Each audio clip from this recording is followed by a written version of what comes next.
Hello दोस्तों, स्वागत है आपका एस एग्ज़ाम यूट्यूब चैनल पे।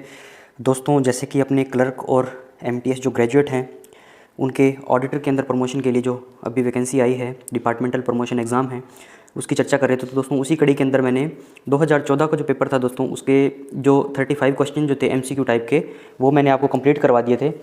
और दोस्तों आज उसी कड़ी के अंदर अपने जो इसका डिस्क्रिप्टिव जो क्वेश्चन जो थे 5 क्वेश्चन जो करने थे आपको 10 में से, वो अपने दोस्तों सारी चर्चा में इसमें आज अपने उसको डिस्कस करेंगे सभी को। ठीक है दोस्तों, बहुत सारे बच्चों की रिक्वेस्ट आई थी कि सर डिस्क्रिप्टिव पे एक वीडियो बनाइए जो प्रीवियस एग्जाम्स में आए हुए हैं और जो आगे आ भी सकते हैं। तो दोस्तों बहुत सारे क्वेश्चन जो है रिपीट होते हैं अपने एग्जामिनेशन में, क्योंकि एग्जामिनर नया क्वेश्चन कहाँ से लाएगा। ठीक है, पिछले 5-10 साल के जो पेपर हैं एसएससी के अंदर भी ऐसा ही होता था। जैसे कोई सीएचएसएल एग्जाम दे के आया, कोई एमटीएस का दे के आया है और जो ऑडिटर बनना चाहते हैं, और जो ऑडिटर दे के आए जैसे सीजीएल के अंदर भी पुराने जो प्रीवियस ईयर के क्वेश्चन जो हैं वो रिपीट होते थे। तो सेम सीनेरियो दोस्तों अपने यहाँ पे है। ठीक है, तो दोस्तों देखिए अपने इसमें चलो डिस्कस करते हैं। तो पहला क्वेश्चन है, what is cash assignment. Cash assignment के बारे में पूछा गया है दोस्तों। 40 से 50 शब्दों के अंदर आपको इसका आंसर देना है, मतलब 4 से 5 लाइनों में। ठीक है, लेकिन मैंने क्या किया दोस्तों, इसको पूरा ही डिस्कस किया है, पूरा कॉन्सेप्ट डिस्कस किया है आपके सामने। तो इसमें से मान लो 20 लाइन पढ़ोगे तो 5 लाइन आपको ऑटोमेटिक याद रह ही जाएगी। ठीक है, और एक आपकी समझ बढ़े उस हिसाब से मैंने सारे जो टॉपिक हैं, वो जो वर्ड लिमिट है जो वो मैंने क्रॉस करी है सभी में। ठीक है, तो देखिए दोस्तों ये बहुत इंपॉर्टेंट क्वेश्चन है कैश असाइनमेंट का, और ये क्लर्क से ऑडिटर के 2014 और 2018 दोनों पेपर में आए हुए हैं। ठीक है, 14 और 18 के दोनों एग्जाम्स में इसको इंक्लूड किया है एग्जामिनर ने। और दोस्तों अप्रैल 2009 का जो एसएएस का पेपर है, अप्रैल 2009 का जब पेपर देखोगे आप, तो उसके शॉर्ट नोट्स में दोस्तों 2 नंबर का ये सवाल पूछा गया है। ठीक है, इसके बाद दोस्तों ये एफआर का जो पैरा नंबर 310 से लेकर 315 तक है, उसके अंदर भी इसकी चर्चा की गई है। और अकाउंट कोड का दोस्तों चैप्टर नंबर 14 जो है, उसके अंदर रूल नंबर 235 से लेकर 237 तक भी इस कैश असाइनमेंट की चर्चा की गई है। ठीक है, मान लो एक प्रकार से आपको पूरा चैप्टर जो है कैश असाइनमेंट पे ही है, chapter number 14 of the defence account code. ठीक है, तो अब इसको देखते हैं कि कैश असाइनमेंट होता क्या है। ठीक है दोस्तों, कैश असाइनमेंट एक प्रकार का लेटर ऑफ क्रेडिट है।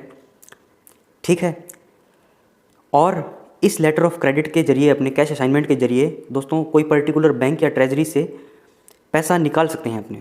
ठीक है, और इसकी ऑफिशियल लैंग्वेज दोस्तों कैसे बनेगी, मेनली तो एक एज ए चेक है, ये एज ए कागज़ का टुकड़ा है कोई भी कैश असाइनमेंट, उसके जरिए अपने बैंक या ऑथोराइज बैंक या ट्रेजरी से लेके अपने पेमेंट ड्रॉ कर सकते हैं। ठीक है, या पेमेंट अपने थर्ड पार्टी को कर सकते हैं। ठीक है, मेनली तो इसका कंसेप्ट यही है। तो आप ऑफिशियल लैंग्वेज में कैसे लिखोगे इसको, a cash assignment is a letter of credit in favour of a disbursing officer authorising a particular treasury officer or the bank to make payments demanded by him up to the limit specified thereon. ठीक है दोस्तों, जो disbursing officer होता है दोस्तों, disbursing officer कौन होता है, जो सेंट्रल गवर्नमेंट के बिहाफ पे बिल्स को ड्रॉ करता है और पेमेंट मेड करता है। तो दोस्तों डिसबर्सिंग ऑफिसर जो है वो कैश असाइनमेंट लेके जाएगा कहाँ पे, पर्टिकुलर ट्रेजरी के अंदर या बैंक के अंदर, उसके ऑफिसर को देगा और पेमेंट्स की डिमांड करेगा। ठीक है, और वो जो पेमेंट की डिमांड करेगा और जो उस कैश असाइनमेंट के ऊपर जितनी अमाउंट लिखी होगी वो बैंक के ट्रेजरी ऑफिसर को या बैंक को उसको पे करनी पड़ेगी। ठीक है, मेनली कैश असाइनमेंट ये होता है। ठीक है, आगे दोस्तों क्या लिखा हुआ है, disbursing officer of the defence services intimate their requirements annually to their respective principal controller who send requisitions to the treasury officers or the bank concerned by the 15th March yearly. क्या लिखा गया दोस्तों, मान लो कोई disbursing officer है तो वो उसको दोस्तों पेमेंट ड्रॉ करनी है, पेमेंट करनी है, तो दोस्तों वो ईयर वाइज मतलब 15 मार्च तक कंसर्न पीसीडी और सीडीए को अपनी रिक्वायरमेंट्स को इंटीमेट करेगा कि मुझे इतना पैसा चाहिए, 5 करोड़ रुपए चाहिए, 2 लाख रुपए चाहिए, जितनी भी उसकी रिक्वायरमेंट है। ठीक है, और जो वो डिमांड पेश करेगा पीसीडीए और सीडीए को, देखो दोस्तों डीडीओ जो है, डिसबर्सिंग ऑफिसर जो है, पीसीडीए और सीडीए को अपनी डिमांड पेश करेगा, डिमांड इंटीमेट करेगा कि भाई उसको इतने पैसों की ज़रूरत है नेक्स्ट फाइनेंशियल ईयर के लिए। ठीक है, और दोस्तों पीसीडी सीडीए क्या करेगा, इसकी रिक्विजिशन जो है वो ट्रेजरी ऑफिसर और बैंक को कंसर्न को इंटीमेट कर देगा। ठीक है, तो ये चैनल है दोस्तों, डीडीओ पीसीडी सीडीए को बताएगा और ये फिर आगे ट्रेजरी और बैंक को, ट्रेजरी ऑफिसर को या बैंक को इंटीमेट कर देंगे ताकि वो उसको इसके बिहाफ पे पेमेंट कर सकें। ठीक है दोस्तों, और अगला है दोस्तों, the specific signature of the DDO of the DAD and the services will be sent to bank treasury duly attested. दोस्तों जो डीडीओ है इसके स्पेसिफिक सिग्नेचर कोई बैंक कैसे वेरीफाई करेगा कि ये डीडीओ है। ठीक है, तो उसके दोस्तों स्पेसिफिक सिग्नेचर जो है, उसके स्पेसिफिक सिग्नेचर जो हैं उनको फॉरवर्ड करने पड़ते हैं बैंक या ट्रेजरी को। ठीक है, ताकि उसको वेरीफाई करे वो और उसके बिहाफ पे उसको पेमेंट करते हैं। ठीक है दोस्तों, आगे चलते हैं। क्वेश्चन नंबर 2 है दोस्तों, देखिए, define what is punching medium briefly explaining the different type of punching medium. दोस्तों पंचिंग मीडियम के बारे में पूछा है और बोला है कि थोड़ा सा इसको एक्सप्लेन भी कीजिए कि कितने टाइप के पंचिंग मीडियम होते हैं। तो दोस्तों ये 2014 के पेपर में तो आया ही है, इसके साथ साथ अप्रैल 2009 का जो एग्ज़ाम है एसएएस का, उसके अंदर भी ये 2 नंबर का पूछा गया है। तो दोस्तों पंचिंग मीडियम क्या होता है? A punching medium is a codified document in which necessary data available in the original vouchers etc. are entered in the codified form for mechanical compilation of accounts of receipts and expenditure of the defense services through computers। दोस्तों punching media क्या है दोस्तों? एक mechanism है accounts maintain करने की, codified information, ठीक है। जो ओरिजिनल वाउचर्स जो हैं दोस्तों, उनके में जो डेटा अवेलेबल है उनको अपने कोडिफाई करके, उनको कोड हेड में उनको कन्वर्ट करके उनका मैकेनिकल कंपाइलेशन करते हैं। दोस्तों मैकेनिकल कंपाइलेशन पता है क्या है? मैकेनिकल कंपाइलेशन से यहाँ पे अर्थ है कि अपने उनको मशीन में डाल दिया, दैट इज़ कंप्यूटर, ठीक है। जितने भी रिसिप्ट्स हुए, जितने भी एक्सपेंडिचर हुआ, उनको कोड हेड में परिवर्तित करके अपने उनका एक समरी क्रिएट कर ली, उसको बोलते हैं पंचिंग मीडियम, ठीक है। लैंग्वेज एक बार और पढ़ देता हूँ आपके लिए। A punching medium is a codified document in which necessary data available in the original voucher etc. are entered in the codified form for mechanical compilation of accounts of receipt and expenditure of the defense services through computers। मतलब accounts का mechanical compilation करना है, receipt expenditure का, किसके? Defence services का, through computers, ठीक है। और दोस्तों पंचिंग मीडियम कितने टाइप का होता है? तो दोस्तों पंचिंग मीडियम में डिफरेंट क्लास ऑफ वाउचर्स अपने इंक्लूड करते हैं। ये आपको याद है, मैं हर एक लेक्चर में आपको बता रहा हूँ, तो एक बार और बता देता हूँ जो स्टूडेंट पहली बार मान लो ये वीडियो देख रहे हैं। तो दोस्तों क्लास ऑफ वाउचर है टोटल 8, 1 to 9 एक्सेप्ट 7। इसको याद रखने की ट्रिक है 1 2 3 4 5 6 8 और 9। ये है cash voucher, cash account, transfer होगा सामान रेलवे में, transfer entry railway bills, ID, ये हो गया सिविल का, ये हो गया दोस्तों डिफेंस का, ठीक है। 4 का abstract of receipt and charges, ये है दोस्तों एमईएस बिल्स। तो दोस्तों इन क्लास ऑफ वाउचर्स के अंदर पंचिंग मीडिया ऑपरेट होता है, ठीक है। तो दोस्तों सबसे पहले क्लास 1 देखते हैं। क्लास 1 वाउचर क्या है दोस्तों? कैश वाउचर है। इसके अंदर करते क्या है? क्लास 1 वाउचर कहाँ ऑपरेट होगा? This class of PM is prepared for cash payments by the DAD officers except MES bills. तो दोस्तों ये पीएम कब ऑपरेट करेंगे? जब अपने को कैश पेमेंट करनी होगी डीएडी ऑफिसर्स की, ठीक है, payments by the DAD officers, ठीक है। और एमईएस के बिल जिसमें एक्सक्लूड करने हैं, वहाँ पे अपने को क्लास 1 वाउचर ऑपरेट करना है। दूसरा है दोस्तों ट्रांसफ़र एंट्री। ट्रांसफ़र एंट्री क्या होता है? To transfer an item from one head to another. एक कोड हेड से दूसरे कोड हेड के अंदर ट्रांसफ़र करेंगे जब किसी भी अकाउंट को, ठीक है, तो उसको बोलते हैं अपने ट्रांसफ़र एंट्री। इसी चैप्टर को डिस्कस करते हैं आगे, मैं इसको पूरा डिस्कशन करके बताऊंगा कि ट्रांसफ़र एंट्री कहाँ पे यूज़ होती है, ट्रांसफ़र एंट्री करते क्यों अपने, इसका यूज़ क्या है class 2 punching medium, class 2 voucher का पंचिंग मीडियम है, ठीक है। क्लास 3 वाउचर है दोस्तों आईडी शेड्यूल सिविल का। दोस्तों adjusting items originating in the books of the civil accounts. दोस्तों सिविल अकाउंट से रिलेटेड जो भी अपने को काम करना है, एडजस्टमेंट करनी है, ठीक है, तो उसको अपने ID schedule civil class 3 voucher operate करेंगे। क्लास 4 वाउचर क्या है दोस्तों? Abstract of receipt and charges. इसके अंदर क्या होता है दोस्तों? Each unit or formation is allotted a fixed code head which is recorded as section code. दोस्तों किसी भी यूनिट या फॉर्मेशन से रिलेटेड अपने को कुछ मान लो क्लास में पंचिंग मीडिया ऑपरेट करना है, तो उसके अंदर क्लास 4 वाउचर अपने ऑपरेट करते हैं और उस यूनिट और फॉर्मेशन को एक fix code head number allot कर दिया जाता है इस क्लास 4 वाउचर के माध्यम से, ठीक है। दोस्तों इनके एकदम डिटेल में टेक्निकल नॉलेज में अपने को नहीं जाना है, एक ओवरव्यू अपने को देखना है, ठीक है, ताकि आपको ये चीज़ें याद भी रहे और थोड़ा सा आपको इसका बेसिक नॉलेज भी हो, ठीक है। बाकी ये सब चीज़ें हैं जब ये प्रैक्टिकली अपने कंप्यूटर पे करेंगे, पंचिंग मीडिया जब बनाएंगे अपने टूलिप सॉफ्टवेयर पे, जो एरिया अकाउंट ऑफिस में जो स्टूडेंट काम कर रहे हैं उनको पता होगा, तो ठीक है, तो वहाँ पे अपने इसका टेक्निकल नॉलेज वहाँ पे अपने जान सकते हैं। कोड हेड ऑपरेट करना, पेमेंट करनी होती है सिविलियंस की, मान लो मेडिकल क्लेम पास करना, तो उस टाइम में पंचिंग मीडिया ऑपरेट होते हैं, तो वो कैसे होगा? Plus receipt plus charge, minus receipt minus charge, वो कैसे होगा? तो वो टेक्निकल नॉलेज है, वो आपको प्रैक्टिकल जब करोगे तभी आएगा। लेकिन अपने को एग्ज़ाम पास करना है, तो उसके बिहाफ पे, एग्ज़ाम पास करने के बिहाफ से आपको इतनी जानकारी सफिशिएंट है, मोर देन सफिशिएंट है, ठीक है। अगला है दोस्तों क्लास 5 वाउचर है कैश अकाउंट्स। कैश असाइनमेंट के बिहाफ पर चेक ड्रॉ करना, ठीक है, कैश असाइनमेंट दे दिया, उसके बिहाफ पर चेक ड्रॉ करना। कौन से डिपार्टमेंट्स के संदर्भ में? Military farms, remount depot, defence pension, disbursement officer, DPDO जिसको बोलते हैं, ठीक है, और military treasure chest, air force impressed account, ठीक है। जब इनकी पेमेंट करनी होगी, इनके कैश असाइनमेंट के बिहाफ पे चेक इशू करना होगा, तो अपने को क्लास 5 वाउचर ऑपरेट करना है, ठीक है। आगे देखिए दोस्तों, अगला है क्लास 6 वाउचर। अगला है railway bills. Given voucher numbers from amongest the series of vouchers number allotted to each railway. दोस्तों रेलवे बिल्स के अंदर भी जैसे कि नाम इंडिकेट कर रहा है कि मतलब जो वाउचर गिवन्स होंगे उनके अंदर अपने सीरियल वाइज उनको नंबर अलॉट कर देंगे, वो भी ईच रेलवे को, ठीक है। तो उसमें क्लास 6 वाउचर रेलवे बिल्स का ऑपरेट होगा। क्लास 8 वाउचर दोस्तों आईडी शेड्यूल डिफेंस का। जो इसमें तो मैं बता ही रहा हूँ आपको 2-3 दिन से, DID शेड्यूल जो बनता है, डिफेंस इंटर डिपार्टमेंट शेड्यूल, एक डिपार्टमेंट से एक कंट्रोलर से लेके एक कंट्रोलर से दूसरे कंट्रोलर को अपने कुछ अकाउंट्स का एक्सचेंज करना है, तो उसके अंदर अपने ID शेड्यूल को क्लास 8 वाउचर ऑपरेट करते हैं। जो ओरिजिनेटिंग होगा वो क्लास 2 करेगा, ट्रांसफर एंट्री के लिए जो रेस्पॉन्डिंग होगा वो क्लास 8 वाउचर ऑपरेट करेगा। ठीक है, तो उनके फॉर्म्स मैंने आपको बताए थे, IAF इंडियन आर्मी फॉर्म कौन से इसमें यूज़ होंगे दोस्तों, और तो इतना आप इसमें याद रखिए। और DID शेड्यूल जो है 15 डिजिट का होता है, ये भी आप याद रखिए इसमें। ठीक है, इतना सफिशिएंट है। आगे चलते हैं दोस्तों, क्लास 9 वाउचर MES बिल से रिलेटेड है। तो MES से रिलेटेड जो भी पेमेंट होगी MES के सिविलियन ऑफिसर्स या स्टाफ की, तो उसके अलाउंसेस की, TA बिल्स की, मिसलेनियस क्लेम्स की, तो MES बिल्स का क्लास 9 वाउचर अपने ऑपरेट करेंगे दोस्तों। ये सब पूरा जो है इसकी अथॉरिटी कहाँ है, अकाउंट कोड के पैरा नंबर 167, 168 और चैप्टर 10 में आपको देखने को मिल जाएगा। आगे है दोस्तों question number 3, briefly describes cannon of financial property. दोस्तों इसको स्टैंडर्ड ऑफ फाइनेंशियल प्रॉपर्टी भी बोलते हैं, कैनन ऑफ फाइनेंशियल प्रॉपर्टी भी बोलते हैं। क्वेश्चन नंबर 3 ये पूछा गया था उसमें। तो इसकी अथॉरिटी दोस्तों आपको 2 बुक में मिलेगी, एक तो FR part 1 volume 1 para number 6, दूसरा है GFR 2017 रूल नंबर 21। ठीक है, कैनन ऑफ फाइनेंशियल प्रॉपर्टी क्या होती है दोस्तों? पब्लिक मनी जो है उसका सही से यूज़ हो। ठीक है, तो जो ऑफिसर उसको पेमेंट कर रहा है पब्लिक मनी का, जो ऐसे बोल सकते हो जो गार्जियन है पब्लिक मनी का, पब्लिक के पैसे का, तो उसको कुछ नियम ध्यान में रखने होते हैं। तो वो नियम क्या क्या है दोस्तों? एक्सपेंडिचर करने से पहले every officer is expected to exercise the same vigilance in respect of expenditure incurred from public money as a person of ordinary prudence would exercise in respect of expenditure of his own money. बहुत easy है दोस्तों, लंबी line ऐसी लग रही है आपको। क्या बोल रहा है कि एक सामान्य बुद्धि का आदमी जब अपना पैसा खर्च करता है तो वो जिस टाइप की वो समझ रखता है, जितनी वो अंडरस्टैंडिंग रखता है कुछ सामान परचेज करने के लिए, वही अंडरस्टैंडिंग, उसी प्रकार की समझ उसको जब पब्लिक मनी को वो खर्च करेगा, उसका एक्सपेंडिचर करेगा, तो उसको वैसी ही समझ इस पैसे को अपना मान के उसको खर्च करना है मेनली। ठीक है, ये बोल रहा है। तो लैंग्वेज ये रहेगी, इसका क्रक्स जो मैंने आपको बता दिया, every officer is expected to exercise the same vigilance, वही सतर्कता रखनी है in respect of expenditure incurred from public money as a, किसके जैसी, पर्सन ऑफ ऑर्डिनरी प्रूडेंस, सामान्य बुद्धि का आदमी रखता है in respect of expenditure of his own money, जिस प्रकार से वो अपना पैसा खर्च करता है। अगला क्या है दोस्तों? The expenditure should not be prima facie more than the occasion demands. दोस्तों इस लाइन का मीनिंग बहुत सारे बच्चों को नहीं आता होगा, ये अपने पढ़ लेते हैं, इसको रट लेते हैं, लेकिन इनका मीनिंग हमें नहीं पता होता।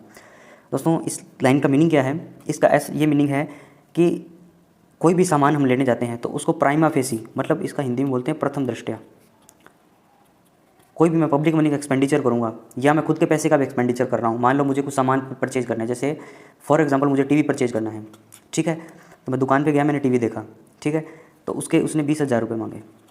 ठीक है, तो ऐसा नहीं है कि मैंने प्रथम दृष्टया देखा उसका, ठीक है, और मैं उसको पेमेंट करके आ जाऊँगा और टीवी खरीद लूँगा। ठीक है, तो मतलब उस अवसर की डिमांड जो है वो अपने प्रथम दृष्टया देख के डिसाइड नहीं कर सकते कि टीवी 20,000 रुपये का ही है, ये उसको प्रथम दृष्टया उसने बोल दिया, देख के हम डिसाइड नहीं कर सकते। We have to compare other company, उसके स्पेसिफिकेशन, और काफ़ी जगह पे अपने को जैसे मार्केट सर्वे बोलते हैं, ठीक है, वो करना पड़ेगा। तो वही पब्लिक मनी के एक्सपेंडिचर पे बात लागू होती है। पब्लिक मनी का एक्सपेंडिचर करना है तो हमें उसका प्रथम दृष्टया प्राइमा फेसी उसका फेस देख के अपने को उसकी वैल्यू डिसाइड नहीं करनी है। We have to search another option related to that. ठीक है, आगे चलते हैं दोस्तों।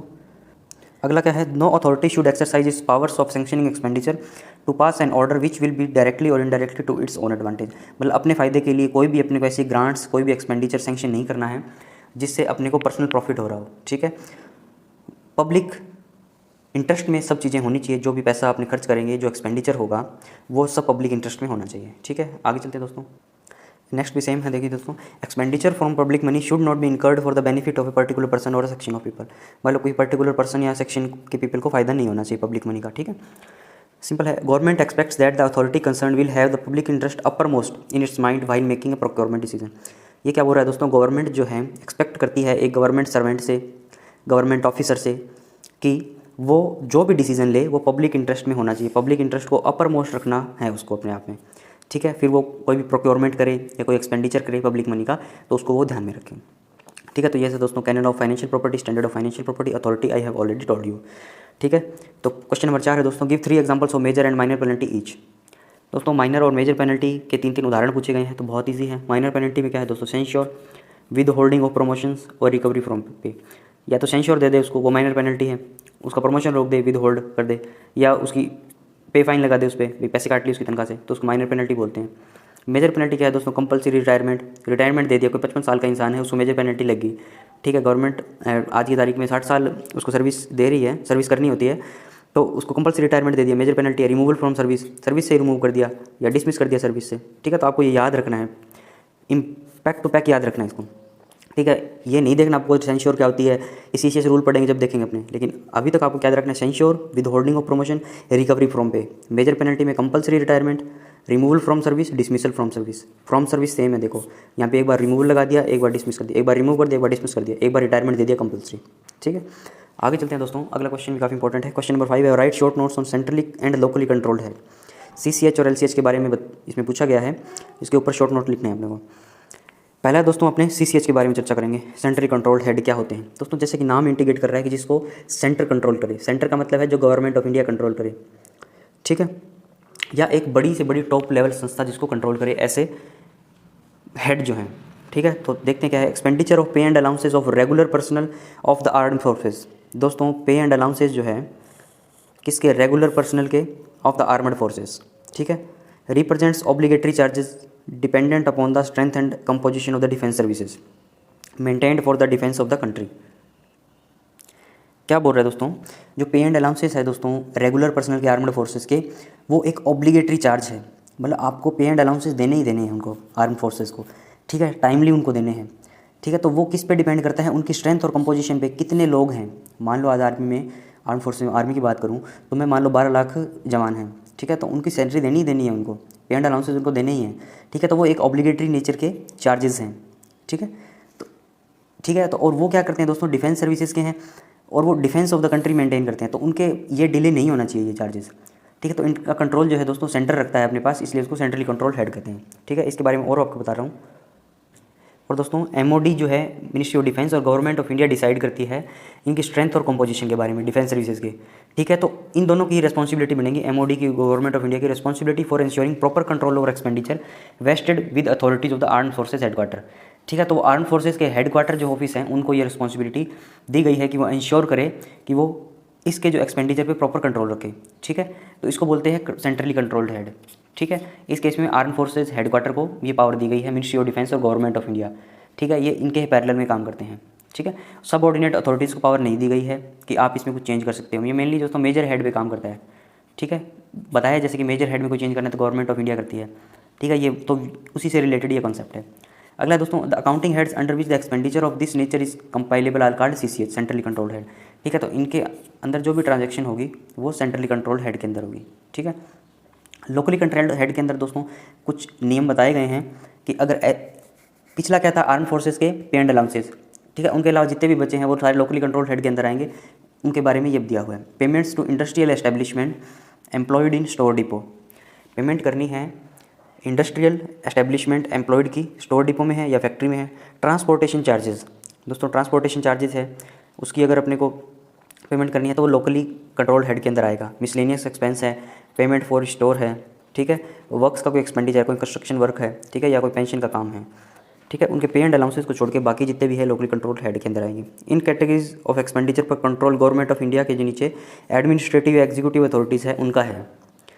ठीक है, गवर्नमेंट ऑफ इंडिया ने इसको, ये अपनी जो पावर है ये डेलीगेट कर रखी है नीचे। ठीक है, the accounting heads under which expenditure against budget allotments made to local administrative is called LCH। दोस्तों ऐसे अकाउंटिंग हेड जिनके अंदर जो एक्सपेंडिचर होता है बजट का वो लोकल एडमिनिस्ट्रेटिव को जो पावर दे रखी है तो उसको लोकली कंट्रोल्ड हेड में बोलते हैं। ठीक है, इसकी अथॉरिटी काम लिख दोस्तों, अकाउंट कोड के पैरा नंबर 193 में जाओगे तो आपको ये पूरा देखने को मिल जाएगा। ठीक है, आगे चलते हैं दोस्तों। अगला है दोस्तों, व्हाट आर ट्रांसफ़र एंट्री। दोस्तों ट्रांसफ़र एंट्री क्या है। ट्रांसफ़र एंट्री दोस्तों क्लास 2 वाउचर में अपने PM ऑपरेट करते हैं वो है, लेकिन ऑपरेट करते क्यों हैं। ठीक है, इसके बारे में ये पूरा बताया गया, तो डिस्कस करते हैं अपने। To transfer an item from one head of account to another is known as transfer entry, ये तो पता लग गया, लेकिन TE करते क्यों हैं, ट्रांसफ़र एंट्री TE क्यों लगाते हैं अपने। To convert an error of classification in original account. दोस्तों ओरिजिनल अकाउंट से उसके अंदर कोई भी एरर होगी उसको करेक्ट करना है। ठीक है, to correct an error of classification in original accounts. Original accounts के अंदर कुछ एरर हो गई, मान लो मुझे बुक करना था A हेड में, मैंने उसको अमाउंट को बुक कर दिया B हेड में, तो इसको इसके अंदर ट्रांसफ़र करना पड़ेगा ना, तो इसी को तो बोलते हैं ट्रांसफ़र एंट्री। ठीक है, अगला है टू रिवाइज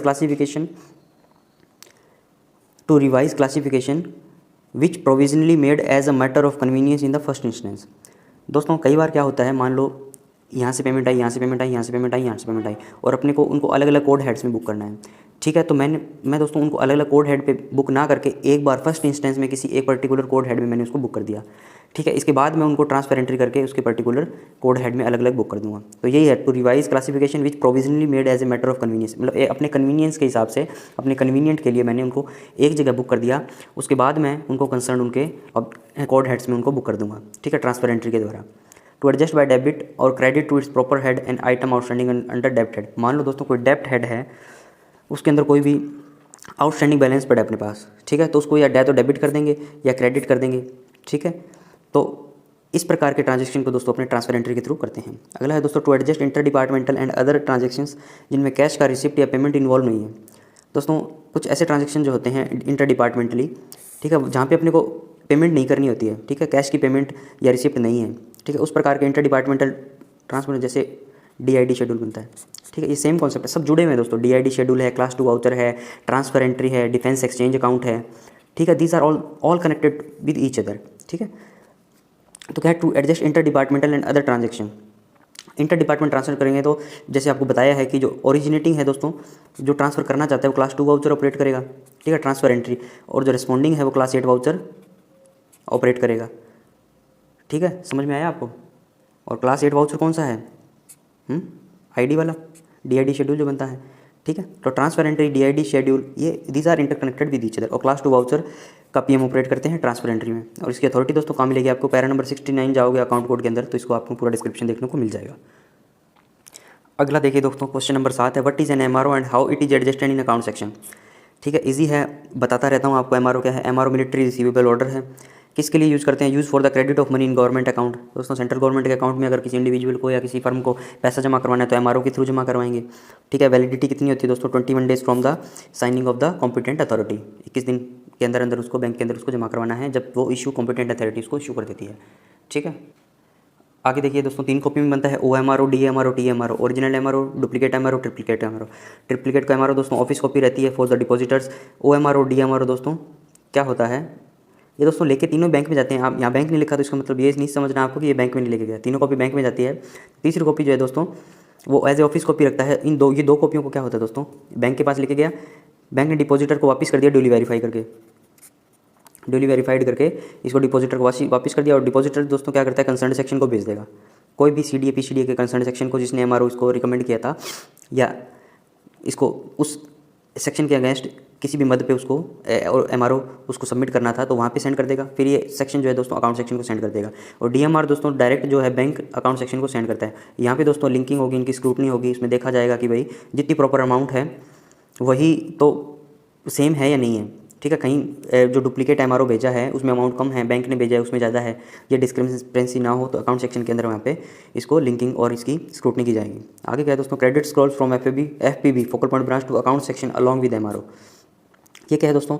MRO है तो आपको क्रेडिट स्क्रॉल का नाम भी पता होना चाहिए। क्रेडिट स्क्रॉल क्या होते हैं दोस्तों? MRO जो है जितना भी उसमें पेमेंट आई होगी तो फोकल पॉइंट ब्रांच जो है क्रेडिट स्क्रॉल बना के उसको अकाउंट सेक्शन में भेजता है। ठीक है, और ऐसा ही डेबिट स्क्रॉल के अंदर है। ठीक है, जितने वो पेमेंट करता है बैंक किसी चेक के बिहाफ पे, तो उसका डेबिट स्क्रॉल वो भेजता है focal point branch concern section को।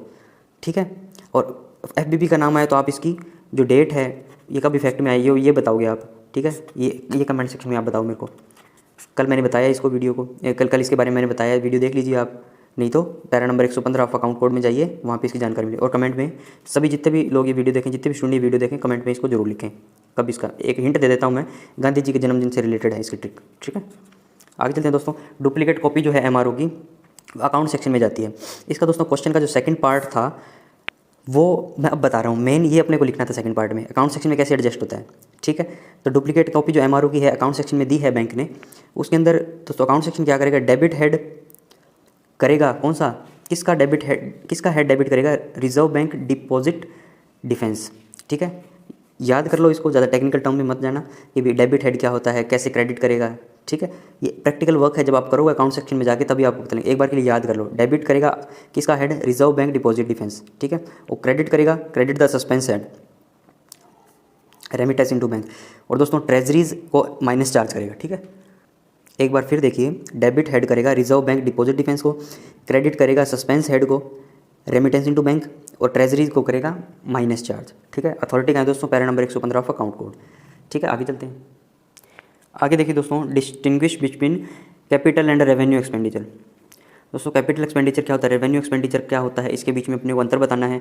और दोस्तों ये जो है क्वेश्चन अप्रैल 2009 के एसएएस के पेपर में आया हुआ है, और para number 42 of the account code, इसके अंदर इसकी जानकारी दी गई है। दोस्तों ये वीडियो कंप्लीट के लास्ट में एक आपको ऐसी इन्फॉर्मेशन दूंगा, बहुत ही अच्छी इन्फॉर्मेशन होगी, इसलिए वीडियो को पूरा देखना आप।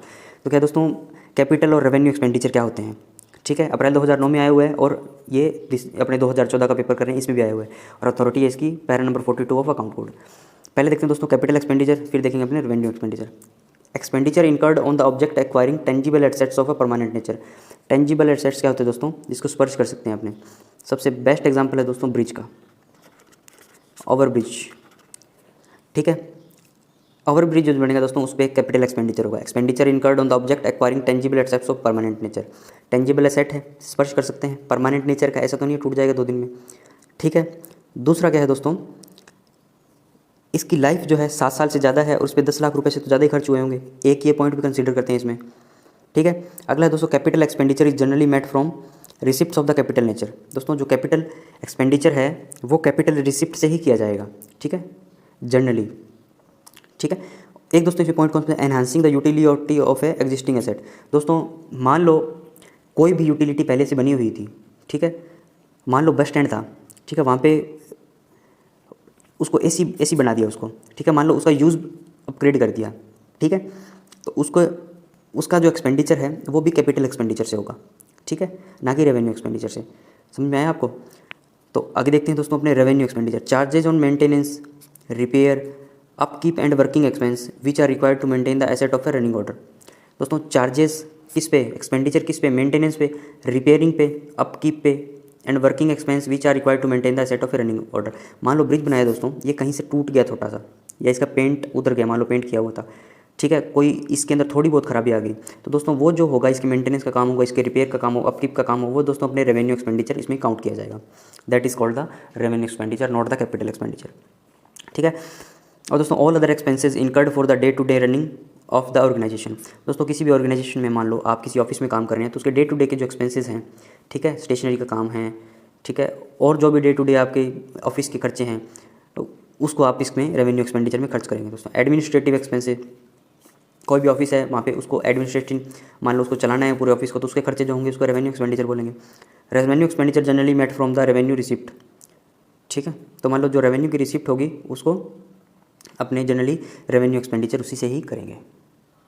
अगला देखिए दोस्तों, वोटेड एंड चार्ज एक्सपेंडिचर है। दोस्तों वोटेड एक्सपेंडिचर और चार्ज एक्सपेंडिचर क्या है। चार्ज एक्सपेंडिचर क्या होता है दोस्तों, expenditure charge on the consolidated fund of India which does not require submission for vote by the parliament. दोस्तों ऐसा एक्सपेंडिचर जिसके लिए अपने को पार्लियामेंट में वोटिंग नहीं करनी है, उसको पार्लियामेंट में पेश नहीं करना है, ऐसा expenditure consolidated fund of India से अगर होता है तो उसको बोलते हैं चार्ज एक्सपेंडिचर। ठीक है, मेनली कुछ कैटेगरी दी गई है कि आप कैसे पहचानोगे इसकी वोटिंग होगी या नहीं होगी, तो वो इसमें दिया गया है। Interest on specified item. दोस्तों कोई भी आइटम्स हैं उनको आपको इंटरेस्ट पे करना है। ठीक है, तो वो करना ही है, दैट इज़ नेसेसरी। ऐसा नहीं है कि उसमें पार्लियामेंट में जाके वोटिंग करवाने बैठोगे आप, तो इसलिए आपको इंटरेस्ट पेमेंट करनी है कोई भी स्पेसिफाइड आइटम पे, तो वो आपको चार्ज एक्सपेंडिचर होगा। Repayment of loans raise by government, government ने कोई भी लोन ले लिया, ठीक है, उसकी रीपेमेंट करनी है, तो ऐसा तो नहीं है कि भाई आप पार्लियामेंट में वोटिंग करोगे, उसमें कुछ मान लो मेजोरिटी नहीं हुई कि वो बोल दे कि पेमेंट नहीं करनी, तो ऐसा तो हो नहीं सकता, तो आप पेमेंट करनी पड़ेगी लोन जो लिया है गवर्नमेंट ने, तो इसलिए उसको चार्ज एक्सपेंडिचर में काउंट करते हैं। अगला है दोस्तों payment made in satisfaction of a judgement.